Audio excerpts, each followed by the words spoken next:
Welcome back to the Show Up or Shut Up podcast with me, Wendy Solganik. This is season 5, episode 5, and today I'm bringing you an interview with Columbus, Ohio artist Susan Rossiter. Susan is a mixed media artist inspired by the colors, shapes, and patterns of the 1950s through 1970s.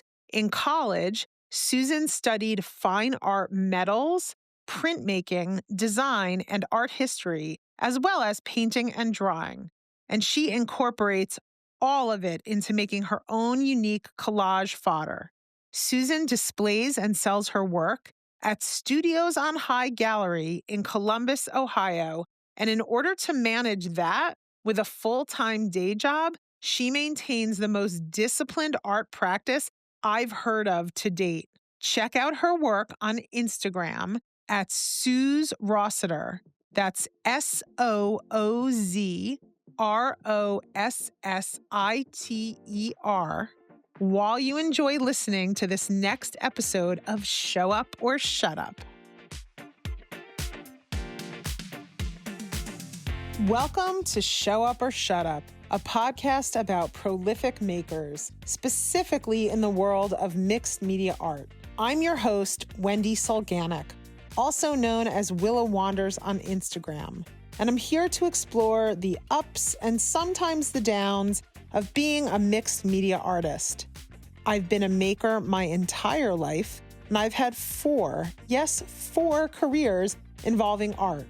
In each episode, we'll talk to artists about how they became prolific makers, why they make art, and the struggles they go through. We'll talk about being an online creative, social media, and how to navigate that world if that's what you're into.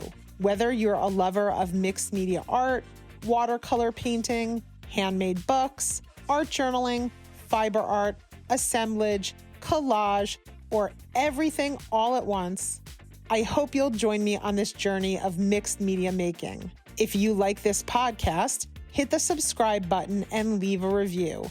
You can find me, Wendy, at willawanders.com and on Instagram at willa.wanders and at fodder.school.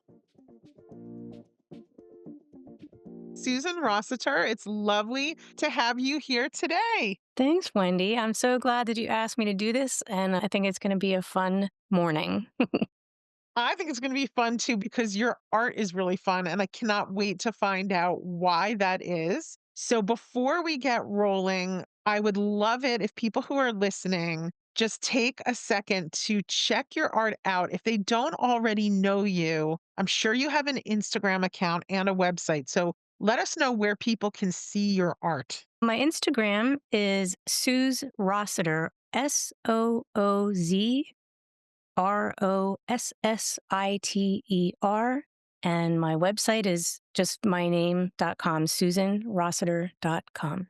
And you are I don't know what you call it. You're a selling artist. Like you're not just someone who's making art for fun. You're fully, I know you have a day job, but you're an exhibiting artist and you are always exhibiting your work. So I cannot wait to hear your story. So before we get into how that ended up happening, just tell me where you're from in the world. I'm from Pennsylvania, Lancaster, Pennsylvania, and I live in Ohio now, but I've lived all over the country, really. All right. So what's Lancaster, Pennsylvania like? Oh, it's like the heart of Amish country, but it's the city. So it's really grown over the years. I was there in, I think 2011 was the last time I was there, and it had just really grown amazingly. And I saw the Psychedelic Furs in concert while I was there. That was fun.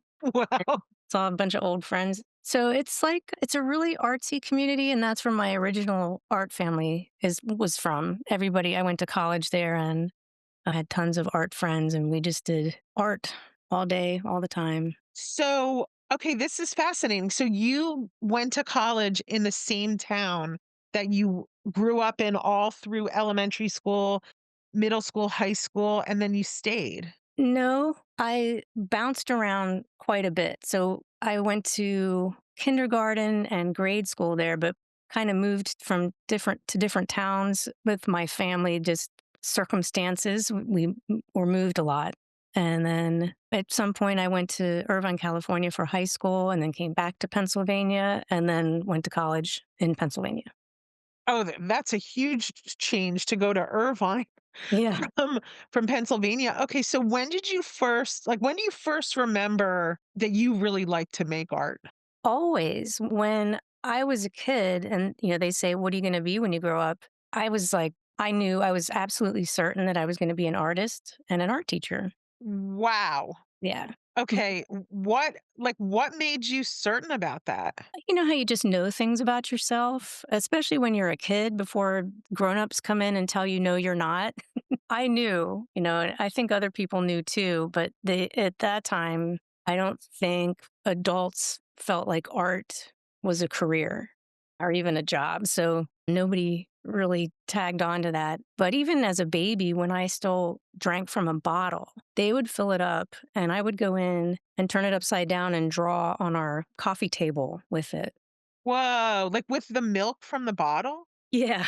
And Oh my gosh. it was this was a long time ago. So this was when if you got wood furniture wet, it left a mark. So I would push the milk out of the bottle and draw and then watch the milk kind of penetrate the wood and bloom. That's hilarious. It's, uh, So, when you were a kid, were you lucky enough to have access to art supplies, like, other than Crayola crayons and a praying watercolor set? Did you have anything else, or were you just working like I was with the bare minimum? Bare minimum, but I've always found other stuff to play with. So dirt mixed with water, and you can put sticks in there and make mixed media dirt art. Just anything I could do, I did. And I had just basic crayons and stuff. And I did your typical draw on the wall and things that you're not supposed to draw with. And during naps, I had pure white sheets for some reason. But I would go in and get my mom's makeup and paint with the blue eyeshadow and the red lipstick and paint things on the sheets. And I just wanted to paint, just make art. Were you driving your mom crazy with this? Yeah, definitely. Is your mom around today? Yes, she is. She's in Florida. Is she impressed? Is she seriously impressed with what you're creating now? I think she's pretty happy with what I've done. Yeah. So, when do you first remember making art in school? Did you have was art a part of the curriculum did you go to public school? Yes.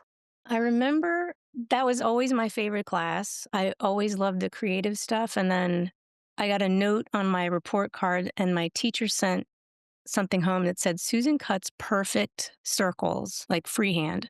That's hilarious. Yeah, and I was so proud. They also sent stuff home like Susan will not do math. And that never affected me at all, but that's what people care about is that you can do division or add things together, which I still can't do math, but yeah. So did you have a positive experience in art in school, or was it a mixed experience? Some people have some pretty crazy stories about art in school and just things that teachers say to kids that they're not intending to do harm, but people are human and they say the craziest things. Do you have any crazy memories of the art experience? I don't remember any negative experiences until I got to college, and I had a clay class, and I don't even remember the guy's name, the instructor, but he looked at my piece and said that it was trite and that we would see it in a garage sale someday. Oh my god. So you do have a story. Yeah. Oh my god. That might be a winner. Wow. Okay. So, all right. So tell me how did you end up? I'm assuming after high school, you did not go, to try to study something else. You're one of the rare people who I imagine you said you knew you wanted to be an artist. Did you go to art school after high school? Yeah, I had to take other classes too, like all the English and speech and science, math. Ugh.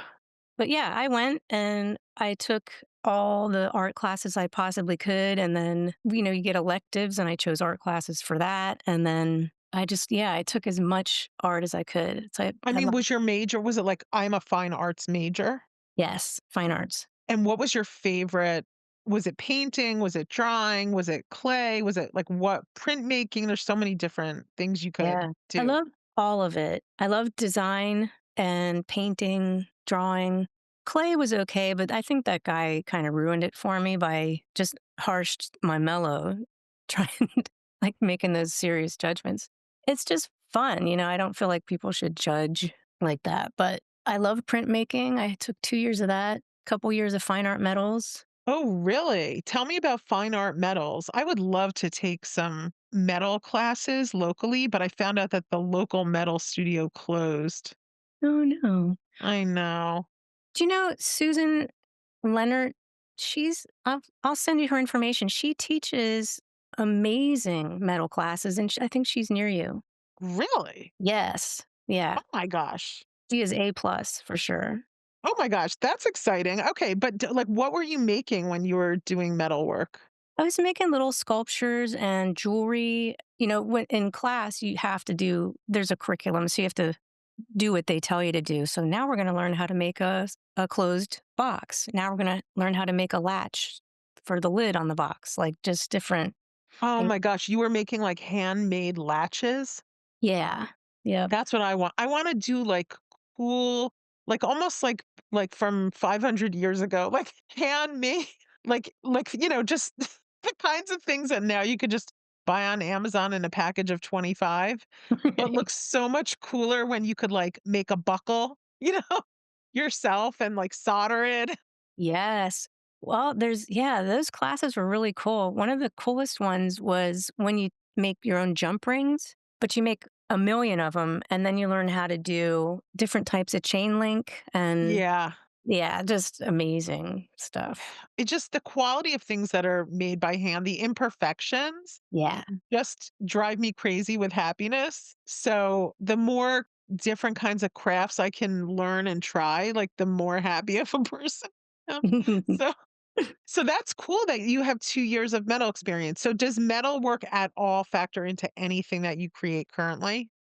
A little bit. Yeah, everything that I learned in college and since college and from my art family and my art friends, I use all of it. Like I just keep going. Then a few years ago, I got some extensive training at Golden Paints, and I've been just going insane with experimenting with all this stuff. So it's just never ending education. I try to take classes every year and just keep going. And even art history from college, I use that when I teach, and I use that for reference. Like, oh, I remember reading about this and trying that. And it's like a ball rolling downhill. I just keep gathering information, techniques, products, and try to use it in everything I do. It is. It's like a snowball. It just gets bigger and bigger. I'm completely of the same mind. Like I always want to be learning. I always want to be gathering information, techniques. It's just fun to see where things come out and how you can combine things in unique ways. And it's just we're very lucky that we have access to all of this amazing education and inspiration. So take me back to the time when you were in college and you said that you had like an art community. Were those people that you were going to college with that were also in the art program? Or are you talking about friends that you had that were in the town you were living in that were artists? Both. There was Pennsylvania School of Art and Design, and then there was Millersville University where I went. And between the two, like I think I had friends from both schools, and I don't know how we all found each other, but we did. There was right next to where I lived, there was a old candy factory, and they rented spaces, so there were a lot of artists in that building, musicians and fine artists. Oh, So that's cool. Like how many years ago was this? Decades ago? A couple decades ago? yeah. That's so cool. I wonder if it's still there today, that like the candy factory rents spaces to artists. Yeah, I'm sure it is. Actually, I don't know. I'll have to look into that. But it was just really cool. It seemed like a cool time to have art friends and do creative things. Like we did so much stuff. Like I was too shy to show anything. I wasn't really developed yet, and But yeah, I was surrounded by people who were showing and selling. And the best I could do is I think a coffee shop offered me wall space. I ended up chickening out the first time, and someone else did it for me, and I put one piece in the bathroom.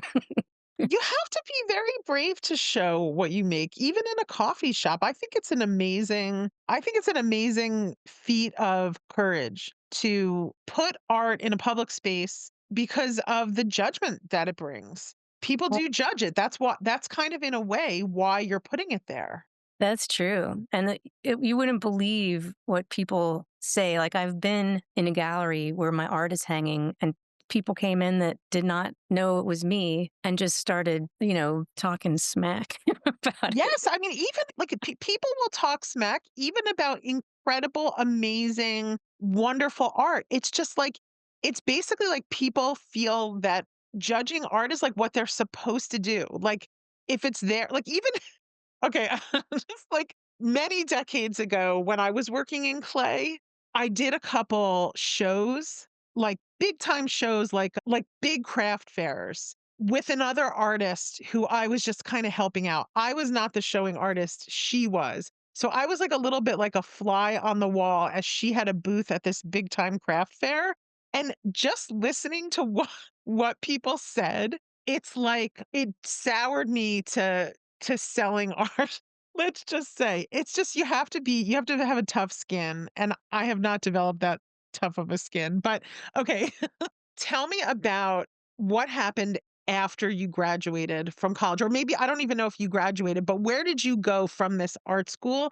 And take me on the whole journey of how you got to where you are now. I know this is going to be a very long journey, but I'm very interested in the last like few decades and how you got to be the artist that has their work all the time for sale in a gallery in Columbus, Ohio, and possibly other places. So just kind of start from, okay, you're 20 years old or 21 or 22. Okay. Well, I, on a whim, decided to move to Minneapolis, Minnesota. So I packed my stuff up and moved there. When I looked them up, actually, I had to look them up in a library. So that's how long ago it was. No internet yet. No, like a lot of people didn't have internet at home or yet at that time. And it said that Minneapolis had the most art per square inch in the United States, second to New York. So I was like, yeah, I totally have to go there. So I went and found some art groups to hang out with and did what I could to get kind of involved in art community here and there and made art. All this time I'm working full time. And it just never occurred to me that I could just make art. I guess I knew, but you have to have some money set aside, and I was just too young to have anything like that. So I just kept working, and the goal was, that I'll work and I'll make art and I'll build my art business, and then eventually I'll be able to quit my job and just make art for a living. And that, I'll just spoiler alert, that never did happen. But I was able to afford to buy canvases and paint, and then good paint, and then better canvases, and then get my stuff framed. So little by little, I just kept making art, just kept doing things. And What was your art like at the time? Like, were you painting a certain subject? Was it abstract? Were you influenced by what you had been doing in school?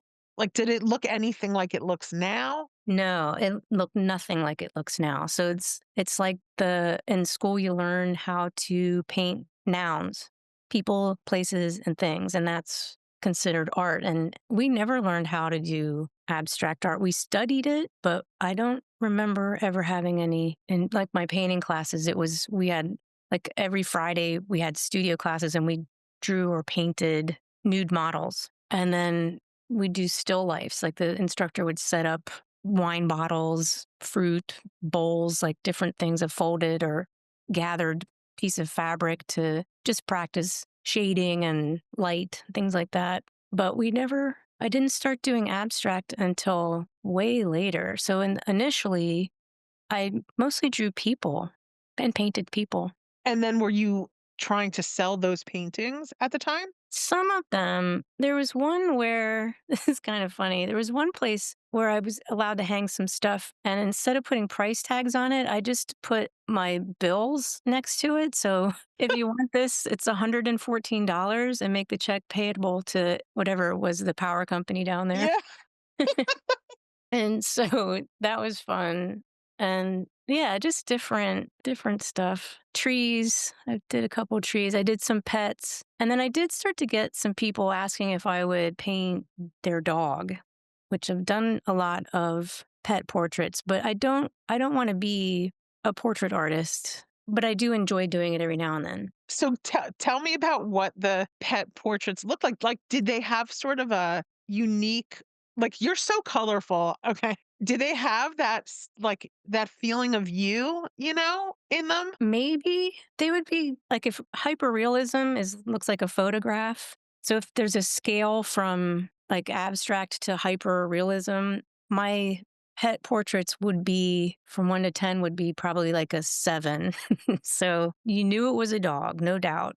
And you could tell what kind of dog it was and but it wasn't like a photograph. Were you trying to do realistic colors, like the real colors that the dog was? Or was it like, I'm just going full Susan Rossiter, like, No, they were dog colored, just like a blonde or brown. Yeah, I tried to make them look real. I didn't learn anything other than trying to copy what's in front of you as perfectly as possible.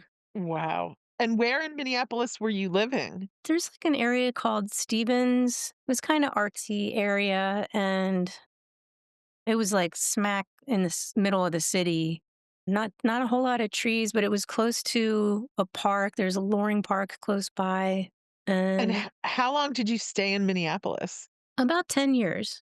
Wow. And how far did you get with just developing your art? Were you taking classes at the time? I didn't take any classes. I taught a couple classes, and then yeah, just kind of, I was really busy with work and stuff. It was hard to balance work life at the time. So I did as much as I could after work and on the weekends, but it was, it's a lot. So what made you leave Minneapolis?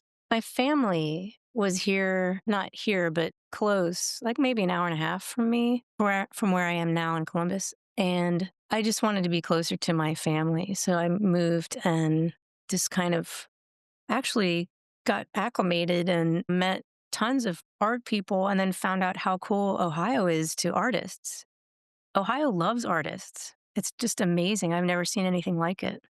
It is very interesting. There's just in Fodder School alone, we do have a disproportionate number of Ohio artists, like disproportionate to just the world. It's like there's quite a bit of art going on in Ohio. It is one of the larger states in the United States, just population wise, but it is a very artsy place. So, okay, so you went from Minneapolis to Ohio where you've resided ever since? Yes. All right. So did you go right from Minneapolis to Columbus, or did you move somewhere like you said your family lived you said an hour from Columbus or something? Yeah, about an hour and a half. I moved first well, I transferred with my job, my day job. So when I just kind of called someone that was already in this office here and asked where should I live, and she said that Hilliard was close by and it was less expensive than Dublin. And I thought, well, I'll just be on the safe side. And so I moved to Hilliard and I lived in an apartment for a while and then eventually bought a house in Dublin. Okay, so I've heard of these places. I'm not originally from Ohio. I'm originally from New Jersey, but I live in Cleveland, Ohio, which is for people for perspective is 2.5 hours from Columbus, Ohio, which is the metropolitan area that Susan lives in. And I've heard of both Hilliard and Dublin. What like is Dublin a suburb of Columbus or is it a neighborhood within Columbus? It's a suburb of Columbus. Okay, okay. So, like, your mailing address is Dublin, Ohio? Yes. And so why Dublin? Is Dublin a particularly, like, cute place or a fun place to live? It's a nice area, and the main reason was because my office was half a mile away. Oh, okay, that makes sense. I would do that. I always like to live really close to wherever I worked. I can't stand commuting. Have you had long commutes in the past? No, I've only literally worked like a mile from my house kind of thing. Like I'll make it the shortest commute possible. So okay, so this is already like so now it sounds like you've lived in Dublin and Hilliard now for decades. I've been here. I've been in this house 10 years, and I lived in Hilliard for a couple years before that. So maybe 15 years in Ohio. Gotcha. So when did your art start to take a much bigger like role in your life? Because I've talked to you before. This is not the first conversation that Susan and I have had. And I know now that Susan's art life is very big in her life. So tell us about how it just got bigger and bigger. Well, I've had opportunities, lots of great opportunities, and I've taken some of them, and a lot of them I just had to say no because of the time issue. And I don't know, I think it was maybe 6 years ago. I was just meditating and thinking, like I listen to those guided meditations that just have you breathe and calm down. And all of a sudden I thought, like, why am I crying about not being a full-time artist all the time and just being mad that I have to have a day job? And then I realized like I put a lot of time in. So I added up how many hours I put into my art business and it was kind of close. So I just started getting up earlier. I asked my boss if I could switch my hours around. So I started getting up at 4:30 in the morning and just do art. And it gave me better chunks of time to work on a project and give it like not a full day, but a nice chunk of time, like actually the perfect chunk of time before I logged into my day job. And it was then I just got really serious about being a full-time artist. And it turns out, I just wanted to say I'm a full-time artist because it's one of the questions that you get when you meet people and they find out you're an artist. Well, are you a full-time artist? And I always would be like, no,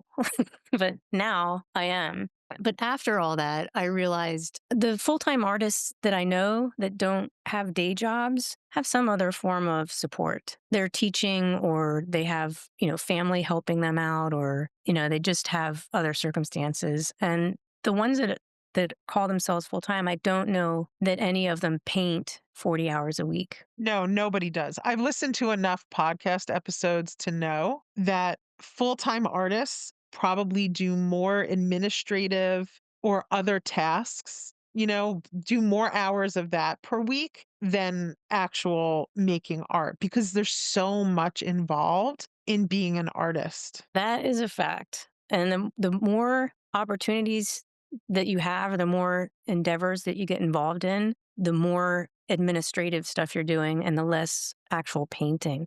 Can you put a number on like how many hours a week are you like actually joyfully painting? Me personally, Yeah. maybe if I'm lucky, 10, maybe. I think I work about 60 to 70 hours per week, maybe more, because I work a lot. And yeah, I think the actual making of art, I mean, 10 on that's it. That's it. So do you have like a schedule? Like you get up and you paint and then you work on admin stuff and then you I have no schedule okay. because I still have a dependent. So I have 3 kids and my youngest is 17 and he doesn't drive yet. So my schedule really starts with what is his schedule. And also I do prioritize sleep because I'm not the greatest sleeper. Like I'm in the menopausal years and I'm not the greatest sleeper. So if I'm sleeping, like I would never on purpose get up. Does that make sense? Because, like, if I'm sleeping, that's precious to me. And also, like, I've been a mom for 25 years and I've had like almost no days without disrupted sleep. So I'm not at the phase of life yet where I can like have that level of control, I guess. So Yeah. I start with sleep as long as you possibly can because you need sleep. Like that's my number one priority. Then I get up, I usually go right to my computer and I start answering emails and then take care of my son, get him some breakfast, bring him to school, and then I start my day. And my days every day is so different. And this isn't about me, but I just know that artists who are full-time artists are definitely making a lot less art than people imagine. Yeah, and if you count in, like, the 5 or 6 that didn't work out, and then just the one that you end up liking, it's even less time. Spend a lot of Yes. time making things that don't turn out right away. So when you were like, I am going to wake up at 4:30 in the morning and make art and use my best hours of the day to make art before I do the day job, was your art anything like the art that I know and love now, or was that still the development phase? I think it started to explode when I got the discipline to create a schedule and stick to it. And it was just like I had no other, it, I don't know how to describe it. It just like I fit it all in and I loved the process and I loved the results and I just kept going with it. So everything started to turn bright and bold and pink, orange, and just went from there. Like, I didn't care what anybody was saying or thinking or judging. It's like I was gonna make what I wanna make the way I wanna make it, and I'm not gonna listen to anybody but myself. When did you start making what I call collage fodder, but it's basically painted paper that goes into wall art? I think actually the first time, well, I teach a lot. So some of the classes that I get asked to teach end up being more like paper assemblage stuff, collage, things like that, mixed media, all skill level stuff. So that's, I think, where some of it was born. And then Did you like, were you introduced to this concept of collage with papers that you make yourself? Like, let's just call them bespoke papers because they're one of a kind. Like you're not using materials that you buy in a store. You're making the papers themselves. Like, when did that come into your consciousness?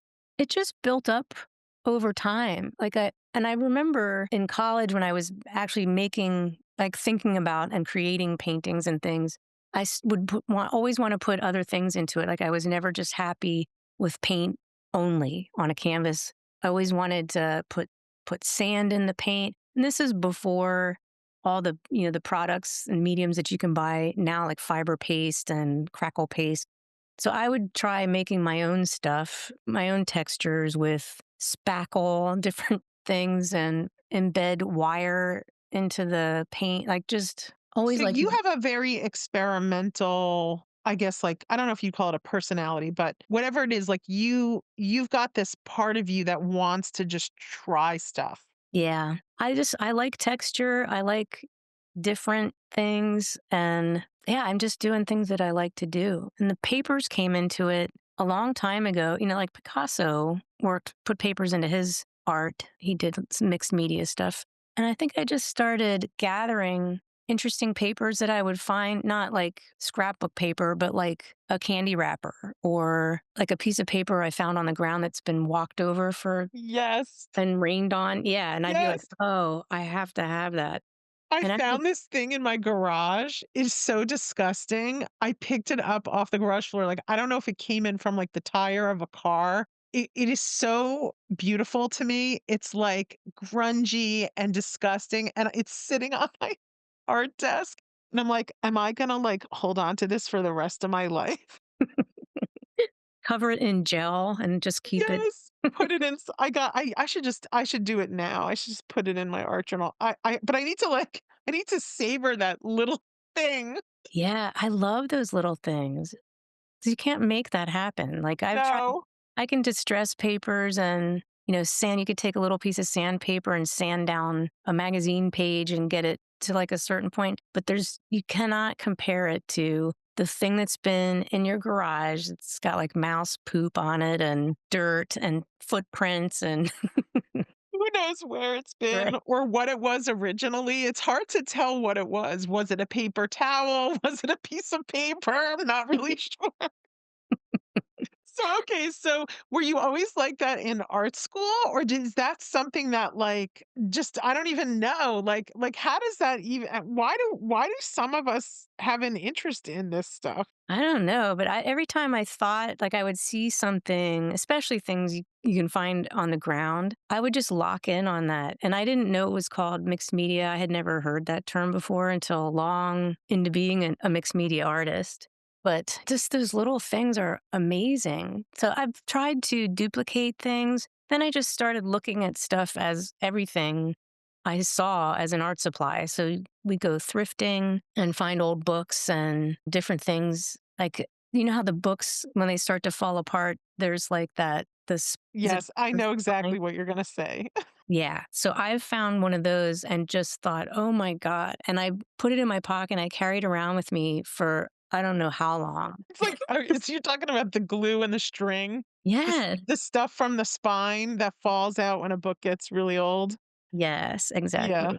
And it's the coolest thing. So I would just try to find papers and then eventually start trying to make papers or duplicate papers. And then I'd hand paint papers. And then I started using coffee filters. So I would hand paint coffee filters. They're easy to keep track of. Pretty cheap. Yeah, very cheap, wet Yeah. strength. So I started doing that.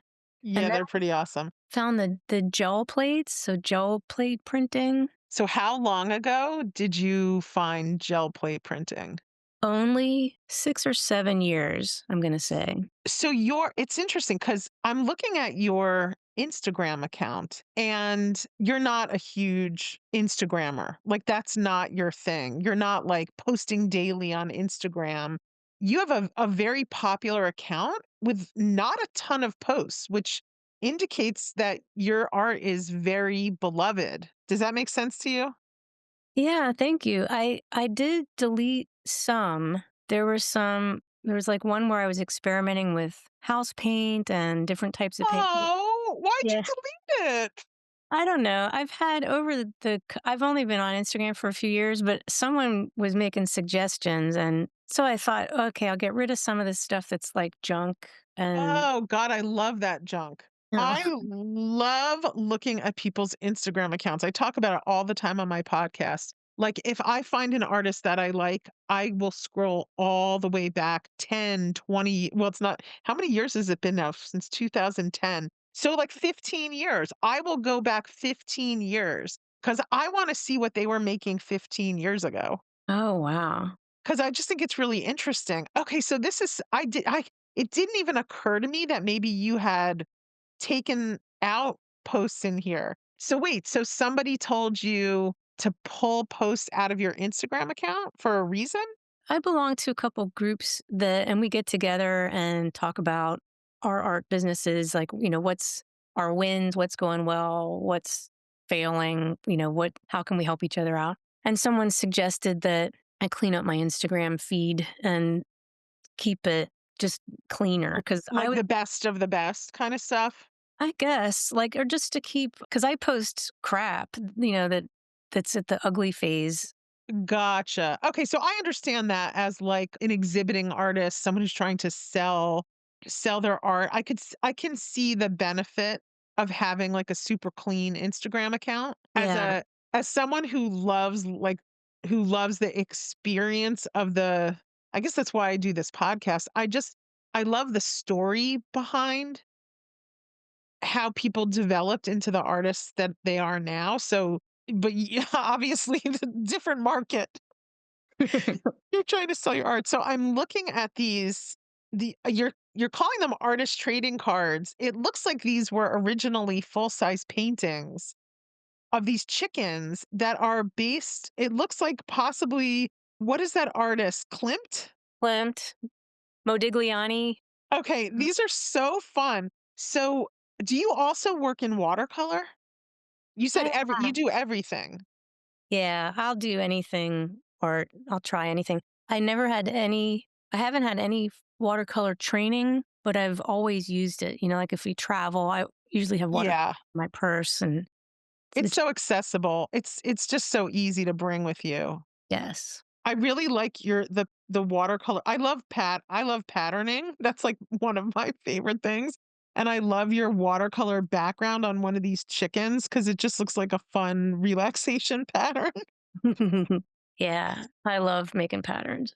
I love making patterns. There's many similarities in the things that you're very attracted to and I'm very attracted to. Like we both really, really like I don't know if you call them like whimsical florals or folk art florals, but I'm low key obsessed and have been for years and years with like folk art and specifically florals Yeah. and bringing in sort of that, like, mod feeling, that Yes. 1960s thing. So, okay, so go but let's just go back to you're doing the collage fodder thing. Oh, I see one of your dog paintings. Okay, sorry, I'm getting distracted. We're talking, like, 6, 7 years ago. You're now living in your current home. Is this a house in Dublin? Yes. And did you create an art studio for yourself in that home? Yes. I have it's a two-bedroom condo. It's very small, and one of the bedrooms is an art studio. It's you can't really work in there. It's really, really small. So I usually work on my dining room table. Okay, I'm in shock and awe right now. You're making this art on a dining room table. I can't believe it. Well, and then I also have a big studio at my husband's house. Okay, so tell me about this. When did you get married? We got married in 2019, and at the time, we'd been together for 7 years, 8 years, and at the time, we both needed to live near where we work. So his house is an hour and a half away near his job, and my house is half a mile from my job. So I can walk to work, and we have lives down there and we have lives up here. So it just was like a nice balance. And he's got his house is big. It's in the country, it's in the middle of nowhere, so I can put the music on and paint. I think I've got about 350 square feet down there. So So when I'm you say down there, is it down there in Ohio somewhere? Yeah, it's New Martinsburg, Ohio. It's kind of like, I guess, an hour and a half south of Dublin. Like in the serious country? Yeah, very serious country. Wow. How did you guys meet? Match.com. That's awesome. And okay, so this is like a whole thing. So you're living and working close to where your office is in Dublin.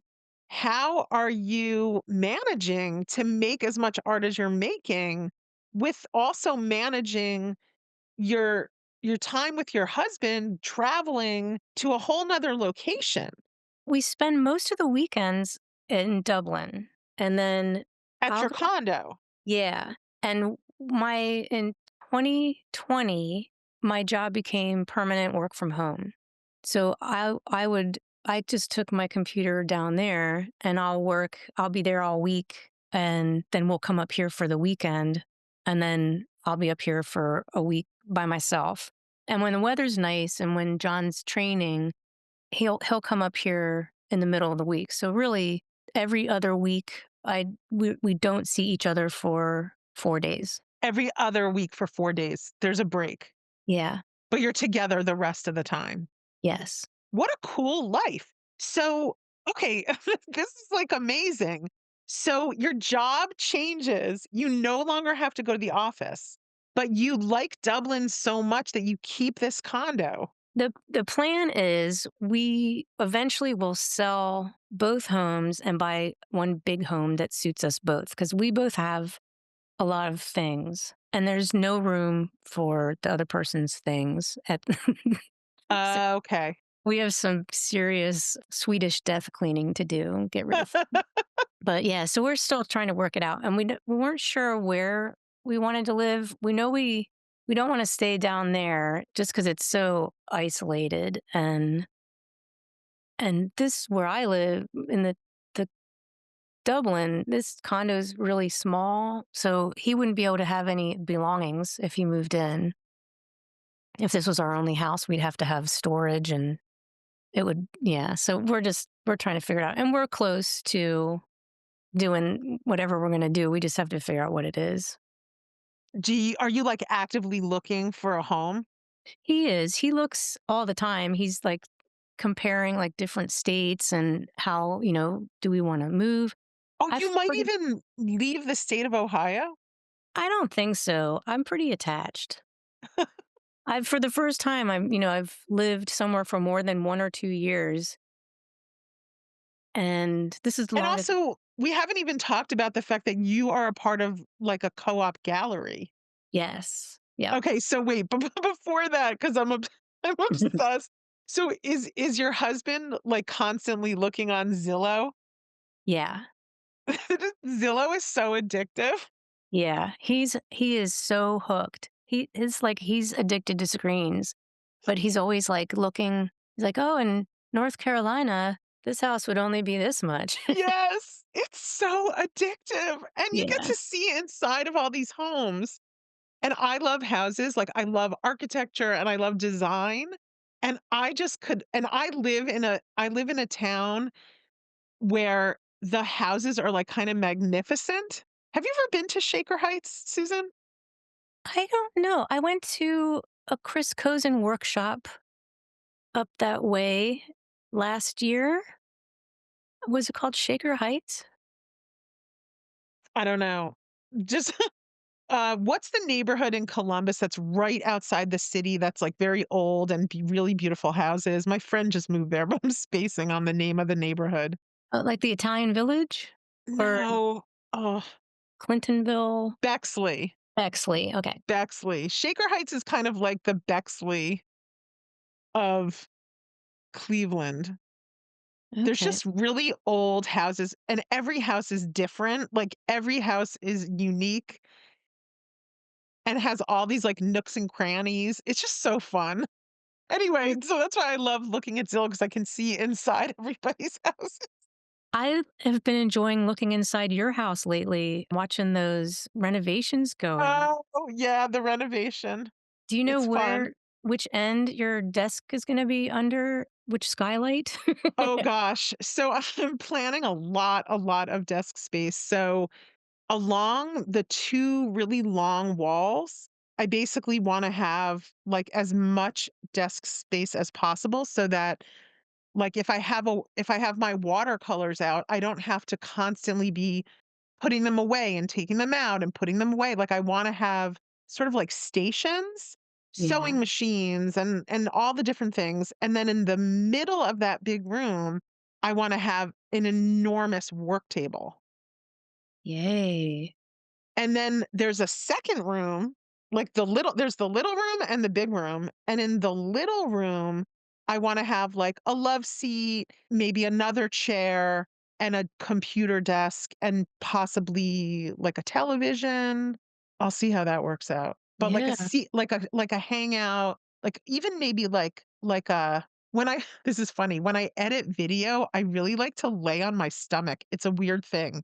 But I like to be, like, not sitting up in a chair, but laying down and on my stomach. So I often edit video in my bed. So I wanna have something up there where I can lay on my stomach and edit video. Oh, Crazy. Okay. So anyway, so back to your thing. Alright, so you might go anywhere. This is all gonna be very exciting. yeah, I don't know. Yeah, like I said, I'm super attached to Ohio now, and I never would have thought of all the places I've lived that this would be the one where I connect and don't want to let go. Well, But I have to say Columbus is awesome. It's like 50 million times more awesome than Cleveland. Like, it's really unfortunate that Cleveland is not more like Columbus. Columbus is a thriving metropolis at this point. yeah. So, are you looking around Columbus? Yeah, we're looking around Dublin area, and I think we've looked in Powell, and but we've also looked in other states. We're just like we were looking at Palm Springs in Palm Springs, California. California? Yeah. Yeah, we just cuz I love what's going on there. I love the history. Oh, I'm And sure you love that vibe, the Palm Springs vibe. So, wait, okay, before we get into Palm Springs, tell us about how you got involved in Columbus in your art co-op and what that entails. Someone called me from the gallery and asked if I would consider being a member. And at first I said, well, I'm like really busy. And I know are like, oh, I'm so busy. I mean, I was honestly, and I'm like probably outside of what a lot of people do, but I get up and I have a full day booked every single day. I don't ever sleep in. Rarely. If I do, it's only an hour. So I stay in bed till 5:30 instead of 4:30. And I just have a list of stuff I have to do every single day. So to try and cram gallery time into that was just like, I don't know. Well, what But do you mean gallery time? Were they asking you to not just exhibit in the gallery, but work in the gallery? yeah, so if you have like a membership gallery, generally you're spending a couple days a month there and exhibiting art. So you got to keep up with the paintings that sell. They have different times of the year when there's a group show and you make something new for that. And then every other year, depending on how many artists are in the gallery, they might have an expectation that you do a solo show.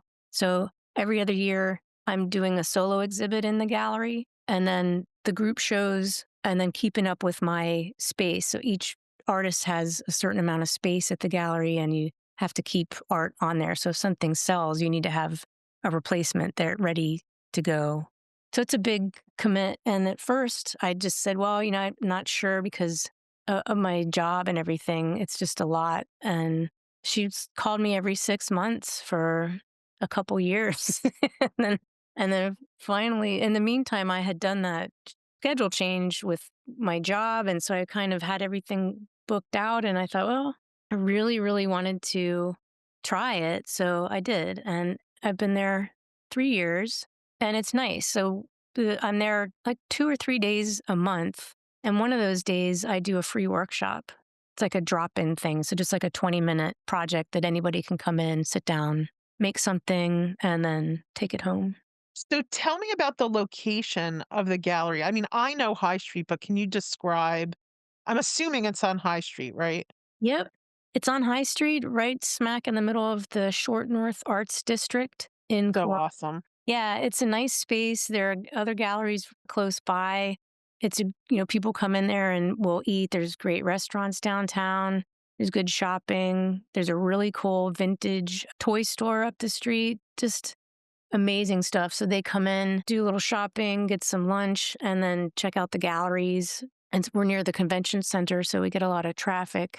And like I said earlier, Columbus is super supportive of artists. They do a monthly gallery hop. So actually, this coming weekend, Saturday is Hop Weekend, So and are you going to be in the gallery for the Hop weekend at some point? I will. I'll be there Saturday night and then all day Sunday.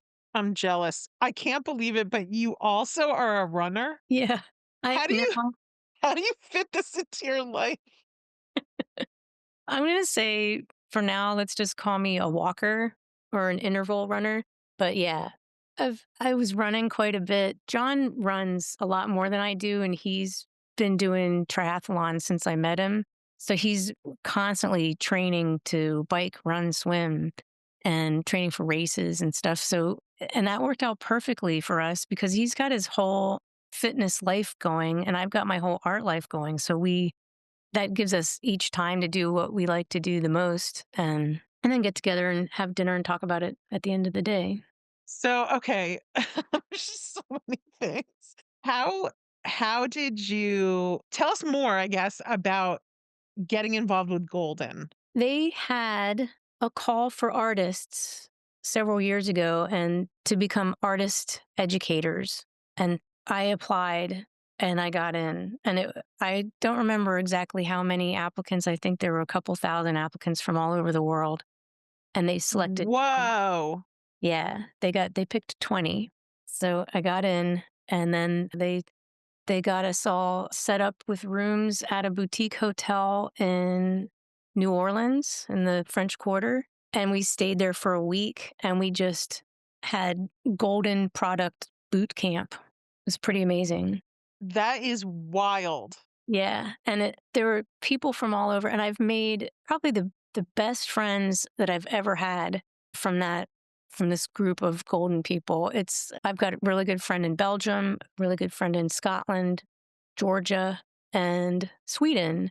Plus, some of the others in the United States I have relationships with too. It's just been really something else just to have that kind of relationship where, we could talk about all the art things, the ins and outs, and work out problems and help each other out. So what are your responsibilities? Like they trained you, you had this amazing fantasy week of working with all those materials. And then I guess, what's the thing that you now do with Golden? How does that work? I used Golden products before, but now I almost exclusively use Golden products, and I get an education on them. So if someone says, why is this that, or how does this interact with that, and I'm still learning, I'm able to answer good questions about products and application and troubleshooting. But it was called the Golden Artist Educator Program, and it's sunsetting. So by the time this airs, What? it'll be over. So there's some new laws in place and some things that caused issues for Golden supporting this particular program. So That stinks. it's okay. They're gonna put something new together or something different together that'll work for them. We don't know if that'll include us, the educators and the working artists, or not. But, we have the training, and it'll never go away, So when I teach and when I post and when I make art, talk about the products that I use, and that'll never stop. I'm just really grateful for that whole experience. It was really amazing, and it's put me in a position that I have a lifetime of inspiration in these products and what they can do, and how you can use them all together. It's just been huge. Life So changing. that is awesome. Tell us, it's not a secret anymore at the time when this podcast episode drops into the world. It is no longer a secret that you are one of our beloved Fodder School teachers in Fodder School 5. So tell us about how that passion for Golden is going to have an interplay into your Fodder School, your Fodder Challenge, Fodder School. How are we going to see that show up? You can't not see it. I'm using all Golden products. So you'll see lots of fiber paste. The So Flat colors are amazing. That's like my new favorite for the challenge. We're painting papers and Are we using a very specific medium in the challenge? Like, I'm not a mediums person, so I'm kind of excited about trying out this really unique medium in the challenge. yeah, I think fiber paste is in the challenge, and there's a technique called making acrylic skins where you can spread paint on something and then let it dry and peel it up. And it's like a piece of paper, but it's dried acrylic paint. What's the thing that gives it dot, that dot pattern, that bumpy, is that the fiber paste? No, that's my hand making 5 million dots. No. Okay. Really? Yeah. Okay, and then what about, don't, without giving away like anything about what you're doing as your fodder school project, are we going to be using any of these cool mediums in your fodder school project?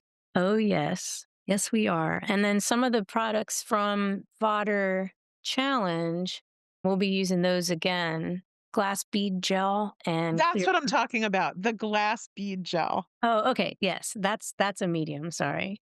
So, Okay. yep, we'll be using those again and some others. And yeah, those mediums are just amazing. There's just a lot of gels, pastes, and aggregates in those little white jars that say golden on them that just very, very, very cool.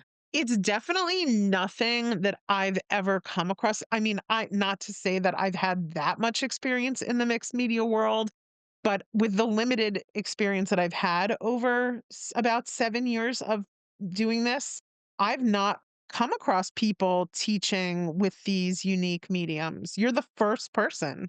Oh wow. Yeah, Yeah, they I mean, brought people something. might be out there, I just don't know about it. Okay. Yeah, if you ever have any questions, just shoot me an email. Yeah, I'm excited. It's gonna be really fun and different, and I really like, I mean, you're an amazing artist, but I'm very attracted to your art because there are I guess, motifs in it that I find very, I don't know if it's comforting. I don't know what it is, but like the mod patterning, the mod flowers, the sort of it's the worlds of folk art and modern design have come to like a place where everything is kind of like co-mixed and mingled now.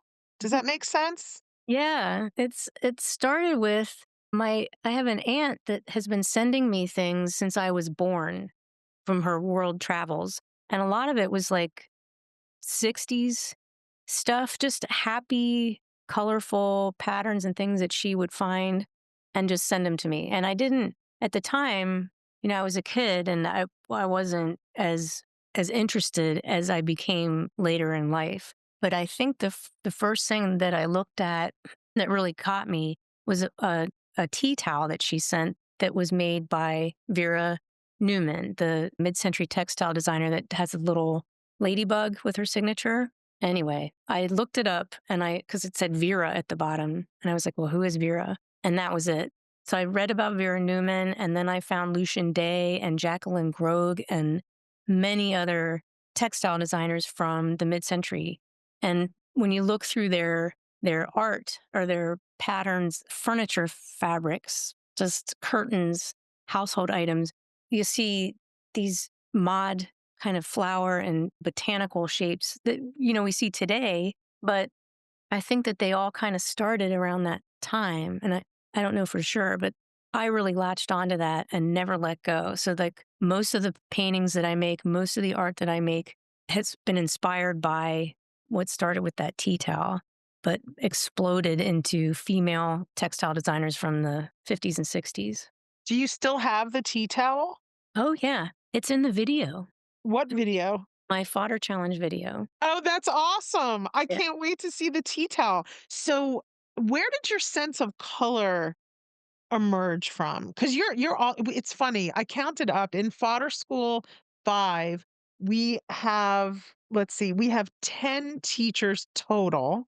So it's a secret as to why there's not 11, but we have 10 teachers total and 8 are very like color forward and 2 are very neutral forward. So it's a very colorful year, let's just say, for Fodder School. And tell me why you have such a love of color, and then I'll ask you more questions about it because there's also a sense of certain colors that you and I both love a lot, which is like turquoise and avocado green. Oh, yeah, I love those. I think a lot of it came from just inspiration from that mid-century period. So as I started looking at all those designers and looking at their books, scouring the internet to see what all they made, and I found all these cool greens and blues and then pinks and oranges together with ochre. That's one of my favorites. Yes. Oh god, you just nailed it. You Yeah. just nailed the color palette. And the ochre is a part. It's like you have to have the ochre. Yes. Another part of it is that I let go of a lot of those thoughts in my head that say you should do it this way or you should do that. Like people say, "Oh, I should make a bunch of these. I think they'll really sell." And I don't do that anymore. I make something that I'm going to love. So when I'm not sure what to do next, I think, "Well, what do I really want to see here?" Like without anybody else's opinion or judgment or words, like what me, what do I want to see? And then that's what I do. I do the thing that I want to do. And that's how those colors come out. Because normally, like, many years ago when I was painting, I would think, the pink and orange, that's ridiculous. No one will like that. No one will want to see that. But You're it's saying just like like, the art school Susan was yeah, thinking nobody's gonna want pink and orange paintings, but the right. Susan that does what Susan wants is like, I wanna see pink and orange and avocado greens and turquoises Yep. and ochres. Yeah. Yeah. I just make what I love. And I think when you make what you love, it's freer, it goes much better, and you love it. And I think people can feel the energy of a painting that someone loves or loved making rather than something they thought they should be making, or if they're trying to make it to please someone. I mean, I think there's just a difference in the painting. And the love that you feel, or the desire to create with these colors and these motifs, this is coming from this aunt. You said she was your aunt? Yeah.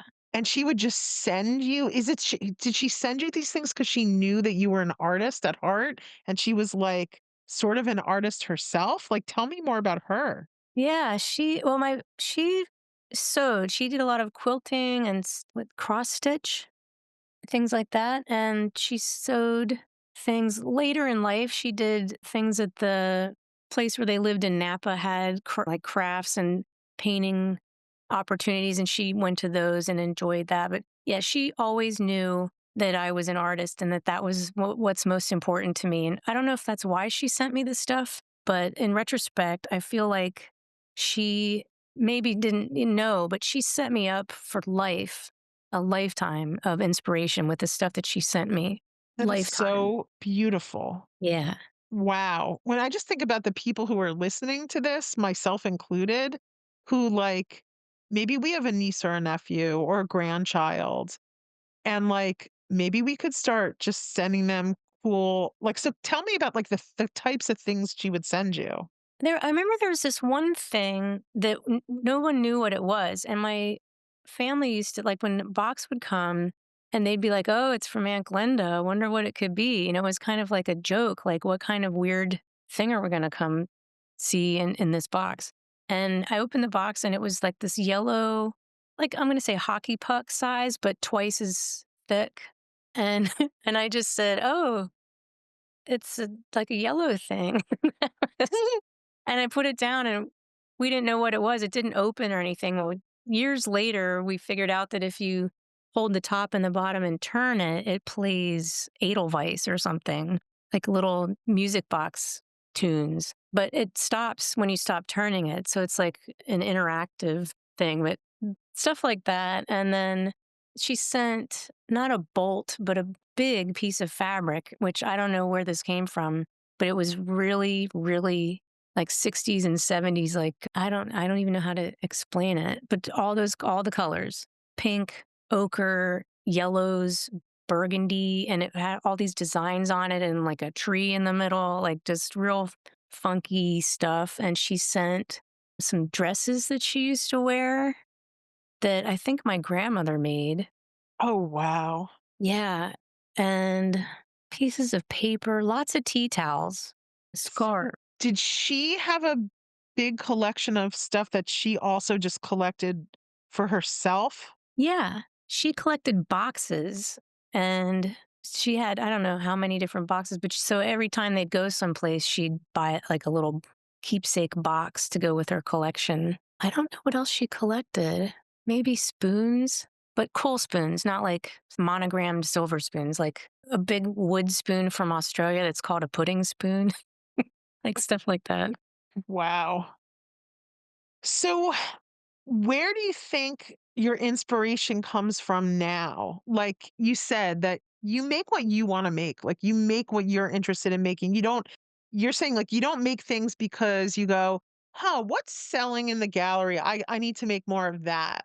Yeah, I just make what I want. So I just think about like what do I want to try next and then give it a shot. Like do some research on products or compositions or like I have an idea for a bunch of portraits I want to do in the next couple of years and I haven't done portraits for quite a while, but I want to work on some of that. But at the gallery I was juried in for mixed media, mid century inspired mixed media. So everything I put into the gallery is inspired by, it's like an abstract painting in the colors and shapes and patterns of the 60s or 50s through the 70s. Outside of that, I like to do other stuff, but primarily because keeping up with the gallery stuff, I have to do a lot of that same thing. So in the back of my mind, I'm thinking, oh, I really want to do something that I want to do, not something that I have to do. So I've been thinking about portraits lately. Oh, gotcha. So you're balancing making work for the gallery that has a commercial appeal and then also experimenting with something different that you're drawn to. Yeah. Yeah, like, all the things that I do, I want to get more actual painting and experimenting time in, and even taking classes. I wanna improve my art, like, I really wanna be a better artist, so You're an amazing artist. I I think I can do better. Like, I don't love everything that I make, and, Tell me about like, so you make a lot of art and you're saying you don't love everything that you make. What do you do with the pieces that you don't love? I put them aside. Sometimes I have to turn them around. They get so frustrating if they don't turn out, or you just keep messing with them and they don't get any better. So I have to put them away so I don't see them and I can work on other stuff. But eventually, I may go back and paint something completely different over it. And that's happened many times. And it actually seems like people are really attracted to the paintings that are on top of other paintings. That is really interesting. Yeah, there's just a lot of history, and sometimes you can still see the texture of the previous painting, or, not enough to identify what it looked like, but it just adds to the top layer, kind of gives it a lot of history. Okay, in 2021, you did a series of oil and cold wax on paper. Oh yeah. I love these. Okay, what happened to those? Did they sell in the gallery? Like, these are stunning. Thank you. Did sell some in the gallery, but I have two of them in my studio taped to the wall because I liked them. But yeah, they were really fun. But they took a long time to dry. And then Yes, they have a Mark Rothko vibe, oh, yeah. and Yeah. I love Mark Rothko, like, so much. So Mhm. they have that, like, I don't know. Do you know what I mean when I say they have a Mark Rothko vibe? Yeah, just the two colors, color block. Yeah, only you've added, like, texture, and there's a lot more going on in your paintings, but I love that simplicity with the, like, you have to, well, what's really like, there is texture going on, and there's such a intelligent use of color. Like, it's a very in I don't know, to me, very intelligent paintings, both yours and Mark Rothko's. Though I really hope people look at what you have still posted on Instagram, because the breadth of what you do is so enormous. Thanks. Oh Yeah. my god. Like, every post on Instagram is like a new bar of candy. It's isn't aren't all artists like that though? I mean, I wanna do this. I wanna play with stencils. I wanna work with only black and white. I wanna learn how to use charcoal. What happens if I spray this with water? Like, No, I do not think all artists are that. I actually see a lot of people who do the same thing and post the same stuff on Instagram for years and years. It's like, so there's this podcast called Art Juice. Do you know yeah, it? absolutely. Yeah, I love those 2 women, and they have I probably at this point hundreds of episodes, I'm not quite sure, but they did a podcast a long time ago about art gimmicks. When an artist who wants to sell art and exhibit figures out that they've made something that has commercial appeal, and then they just go, "I just have to keep making that same thing." Yeah. And I Yeah. get it, like, this is not a criticism of those people. It's like, if you need to make money and that thing sells and you wanna be an artist, well, hell, I mean, you're gonna wanna make that same thing, over and over, but you've got a different life that you've created for yourself, Susan. You are you do have the quote unquote "day job," and it's interesting, I don't know if you've thought about this, but the day job does allow you a lot of flexibility with your art and the way that you approach art, because you're not relying on your art. Oh my gosh, this is something that what's her name? Elizabeth. Oh my god, the woman who wrote Big Magic. Did you ever read Big Magic? Oh, I actually just bought that, but I have not read it yet. Okay, Elizabeth Gilbert. Okay, Big Magic is definitely one of the best books I've ever read. So she talks about how and she's got some pretty firm beliefs about art that are very memorable, like once you read them. And they may be true or not, true for you, not for you. Like you have to decide for yourself and think for yourself. But one of her things that she writes about in the book, oh my God, Susan, you are going to love this book. We need to have a book club, okay? She talks about how an artist should never, this is so crazy to say, an artist should never rely on their art to support them. That's great. And it's funny because one of these groups that I meet with regularly, some of us have day jobs and some of us don't. And we're all struggling because of the hustle. Like, and I've learned, like, don't, I still want to just be able to do art and only art, but I have a kind of a new take on it. Like, if you know that your bills and everything are taken care of because you earn money from a job, you're free to paint whatever you want whenever you want outside of your work hours. And that has become precious. So like have to I don't have to paint anything in particular, kind of, because I was juried in for a specific style of art at the gallery. But I don't have to go to the gallery. I don't have to be a part of the gallery. I'm free to do whatever. And that's nice. There's like an artistic freedom thing that I think is feels really good, like to just sit down and do whatever you want. The complexities of living an artist's life are deep. They're great. Figuring it out, figuring out how you're gonna, like, manage making art a priority, how big of a part of your life is it gonna be? How are you gonna support yourself? Like, these are things that every single person who wants to make a lot of art and wants to be prolific, like, has to navigate in the world. Yes. Yep. Yeah, so talk you mentioned it, but I wanna hear more about just you've got a very scheduled life that you've managed to figure out so that you can create the maximum amount of art and also hold down like a day job that supports you. So tell me what the days of the week and the hours of the day look like now. It's relaxed a little bit because I started feeling really overwhelmed, like I was all work, no play. And it's also, I'm alone a lot, and that can be tough and affect you in different ways. So a typical day for at least 5 years was I get up at 4, I make coffee, and then just start painting or drawing or whatever I'm working on, just start working in my studio.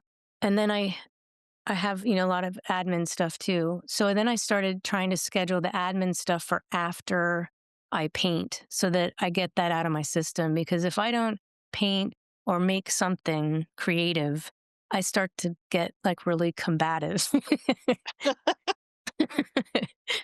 So I just would I try to do the favorite thing first, the thing that's really good for me, good for my soul, and just move paint around, make something, work on something, and then do the admin stuff.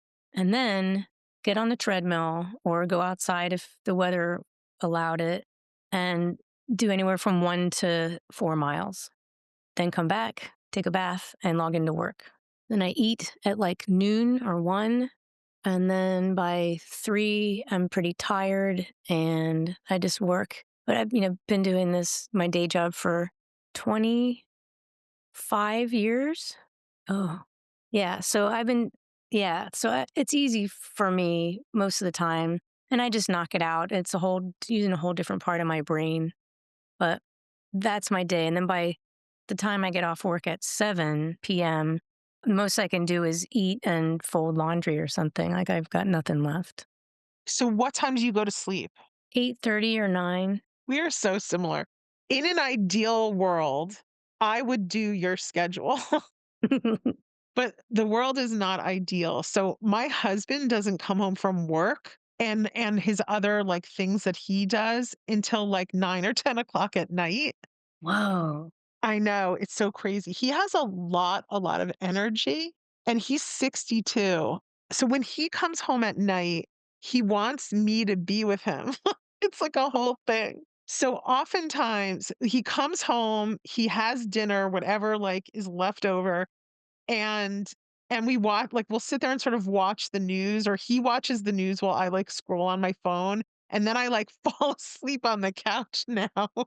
And at like 11:30, we like go upstairs together and go to sleep. But I would be like the type of person naturally that would be like fast asleep at 8:30 at night, like fast asleep, get up really early in the morning and do the whole like make art, exercise, like all of that. In admin work because I'm a morning person. Me too. And that's so important to know about yourself. But I can't be a morning person until he retires. And then I turn him into a morning person. He's a night person. Does he do any art or does he like helping you or watching you? I wish. He is a scientist and he owns a factory. He's a chemist. And yeah, he does not make art, although he could. Like he draws way better than I do, but he does not have any like he what he likes to do in his free time is tinker with electronics. Okay. So if he does retire, like we could have like a whole like side by side hobby thing going on where he's building things and I'm painting things and that could happen. Okay, I have so many more questions for you. So you mentioned quilting, that someone in your life or somehow something the word quilting came up. What was that? What was that about? My Aunt Glenda quilted and my grandma and my great grandma. So they all big stitching line of women before me. Gotcha. Did you ever learn from any of them how to quilt? No, but I still gave it a shot on my own. Okay, tell me about that because like I said, I have this interest in like eventually if I'm lucky enough to like learn some metal work, but I also have like this huge desire to learn how to quilt, not because I want to make a bedspread, but because there's so many possibilities with piecing together fabric. I mean, I make a lot of journals with pieced together fabric, but I'd like to make a lot of other things too. So tell me about Tell me about where that enters into your life and your art. Well, like many things, I went out and bought a lot of stuff to make a quilt and then started making the quilt and then never finished making the quilt. So I think I still have it in a like a container somewhere. But I wanted to do cross stitch and other forms of, fancy stitching to put fish on some of the squares. And then the fabric that I bought was like this blue, it looked like tie-dyed fabric. There was no white in it though. It was all blues and greens. And then I was going to put these colorful fish on some of the squares. But I think I started one fish and maybe It sounds like each fish would take a really long time to craft because yeah. you were saying you were going to embroider or cross stitch. Yes, that's it. Embroider or cross stitch. Yeah. To Okay. decorative, like paint with thread. Yeah. Which And is then one of the most time consuming things a person could do.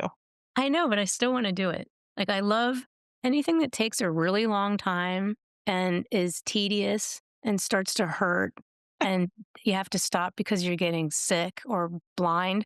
I love all of those Oh things. my God. That is hilarious. So I've been doodling these like folk art mod flowers for like a couple weeks now to the point where my hands hurt. Yeah. What is it about what is it about that? And I'm literally like, Wendy, are you really going to keep going with this? Like your hands are really starting to hurt there. Yeah, you just have to take a break. You can dip your hands in ice water too. Like try Good and hold. idea. Yeah, God, I that is love so funny. repetitive stuff. Like Yes.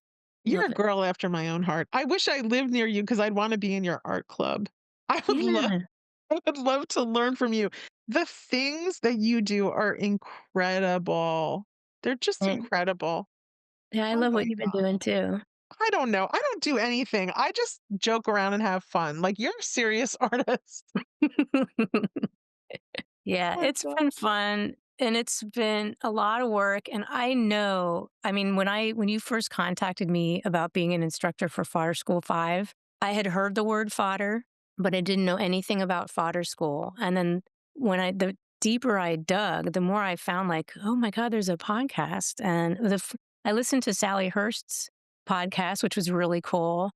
And then I was just looking through and it's like, okay, so there's the challenge, there's Fodder School. You're juggling, 10, 11 instructors, and then all of the love fests, the YouTube tour. Like there was so much more than I thought. And I mean, I know that that is a lot of work.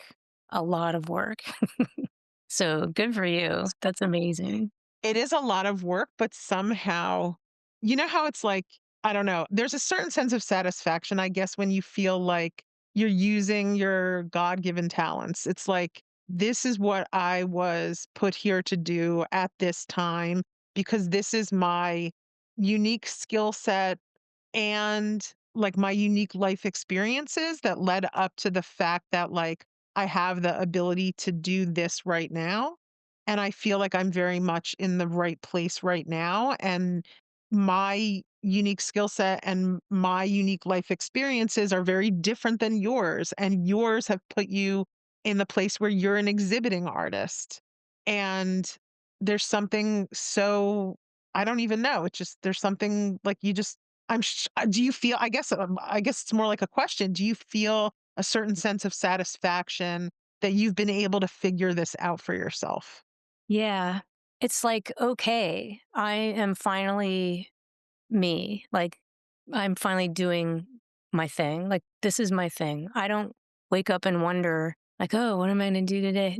Never. I'm never bored. I'm just like, I have inspiration and I'm so excited for like the next thing and the next thing. And it never stops in my mind. So I'm like constantly writing things down. But yeah, I'm happy that I found, would you call it finding your groove? Like when you started putting your first one together and then the next one went better, and then one after that went better, and I never thought about it like that, but yes, it's definitely finding a groove. Yeah, and it for me it keeps unfolding because it has a life of itself. It's evolving.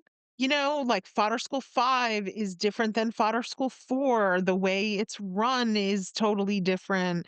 There's just, and that's exciting too. Right? It's like you just every day you wake up, you're never bored and you're like, "What exciting thing is gonna happen today?" right, how big is this snowball gonna get? Big is this snowball gonna get? Yes. Oh my god, what a funny Mm. thing. Yes, and your work, like, I see it in your work. Your work is incredible. We are blessed to have you as a fodder school instructor. I am so grateful that you said yes. I hear how busy you are. And it's just it makes me feel a million times more grateful that you accepted the offer. Yeah, I'm really happy and excited about it, and I'm glad that I made it through getting the first videos together on time and everything. I'd never done anything like that before, but I thought it would be a great opportunity to see how to put together a good, like, pre-recorded video with all the editing and the voiceover and how to use Dropbox. But what's perfect is that, it came super buttoned up with a whole chronology of events and dates when those things were to occur. So I just plugged everything into my book and it made it easy. But it seems like, you really pulled it together well. Just everything. Keeps getting better. Like Yeah. it takes a long time to develop, like again, like just it takes a long time to develop into being an artist. It takes a long time to develop the systems to run something like fodder school, the systems that exist for the teachers, everything. I mean, it's still developing. It's still developing. It's interesting because as it keeps developing and getting better and better, I have to always keep questioning like what is the longevity of it? What is the market interest in it? What is my personal interest in it? Where do I want to go as an artist? There's so much that's driven by my curiosity Like I choose teachers based on my curiosity. For the most part, I'm not saying every single teacher is chosen because I want to, learn from their art style. Maybe there's something else about them that I'm curious about. Like people are very multifaceted and there's lots of interesting things about people, but a lot of it does come from, oh my gosh, like I see that artist's art and I am just lit up. Like I'm lit on fire by what they create. And always question myself. I guess it's kind of like I don't, that's where the questioning comes in. And it's probably similar to like when you're making different art that doesn't look like the art that you made before and you question like, is this going to have a market? You don't know if it's going to have a market. So I never know with Fodder School if the next series is going to have a market. I know that Fodder School 5 will because I know that what we put together is extraordinary. But then I think, I always have this insecurity like, can I do it again? Can I put together another team of teachers? And will it have like a massive appeal? I just don't know. And I have this like deep insecurity about it. It's weird. I don't know. Would you say that when you're choosing instructors, are you choosing stuff that you love like every time? Or are you thinking, what are people going to want? What are people going to like? I don't think about what people are gonna want so much, and maybe I should think more about that, but I don't know. I think about the art that I wanna make, like, where is my curiosity? Just like you are thinking, where is your curiosity leading you toward? I'm thinking, where is my curiosity leading me toward? But then also it could be personality driven, it could be like, I'm curious about that person. I have an attraction to that person. But yeah, I don't know if that answered your question, but like I mentioned, there's things that I still want to explore in my limited time on earth. Yeah. And I will eventually hit like some type of fork in the road where what I want to explore, it's like will it be in the container that is Fodder School, or will it be in a separate container? It will always be Willow Workshops. That I feel like this is the greatest thing I've ever done, and I've done big things before. But Willow Workshops is I love Willow Workshops, like, I just wanna keep doing what I'm doing. The Fodder School container, it's like, am I growing outside of that? Where is that gonna lead me? That's the stuff where I'm like, do I do I keep bringing people along on my journey? I don't know. Or do I have different journeys, like, side journeys that are happening? Keep the Fodder School thing going, but have branches? I don't know. There's just so many I don't know. You just never know. You never know what tomorrow's gonna bring. Yeah. Well, I think people like your taste because they really love the fodder school and all the different workshops. So I think they really like what you're choosing. It's an art, I think, just to choose. So I don't know if you know this about me, but I owned a printing company for 15 years. Yeah. And I would say of all of the different things that I did, like the one of the big things that I did along with my partner is we were basically art directing for 15 years, this company. And in a way, the a lot of what Willow Workshops is a version of like an art director job where you're curating things and you're developing like a brand aesthetic and a brand vibe. And I really like that part of it. Yeah. It shows everything you do really shows your background, even if no one knows what it was. Yes, and it just comes from a lot of experience. That's why, like, when I say, like, I feel like my life led up to this point, and the experiences, the personality, all of that, it all works, like, in tandem. Yeah. It's nice how everything pulls itself together. It is. I like that. So, I can't wait to keep following you on your journey, both with where you go with your art and where you go with your life, like, where you guys decide to settle down for the next phase of your life is pretty exciting. Yeah. Yeah. Yeah. I'm Are excited you to see your new space. Thank you. Are you looking for a house that already has art studio space, or are you thinking about maybe having to build that for yourself? Because that's complicated. Because there's just not that many houses that like have legit art studio space. Yeah. Well, to be honest, I have, and I live in Fantasyland, but I see all these vacant buildings. And for some reason, I've got it in my head that one of those giant vacant buildings will be mine one day. Oh my God. You mean like a vacant church? Yeah. Or even like anything. There's so many empty businesses and empty office buildings. So they're some of them they're just tearing them down, and some of them they're dividing up into smaller spaces. And I just keep thinking that somebody's going to say, "Well, I bought this massive building, but I don't know what I'm going to do with it. So if you want it, why don't you just sign a 5-year lease and I'll give it to you really cheap?" Wait. So you're talking about you're not talking about living and working in the same space, are you? No, I'm thinking about having a massive art space where, I mean, I want tables for every medium also. Yes.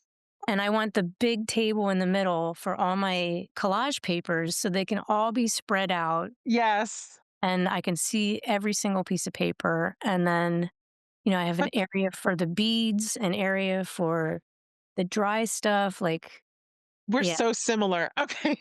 Is this something where you're like keeping your eyes and ears open in the Columbus area, or you're waiting to find out where you guys are going to land before you start opening your eyes and ears for this? My eyes and ears are open. I'm just trying to manifest it. Like, just manifest this perfect space where I can make art and then maybe rent out space to other artists.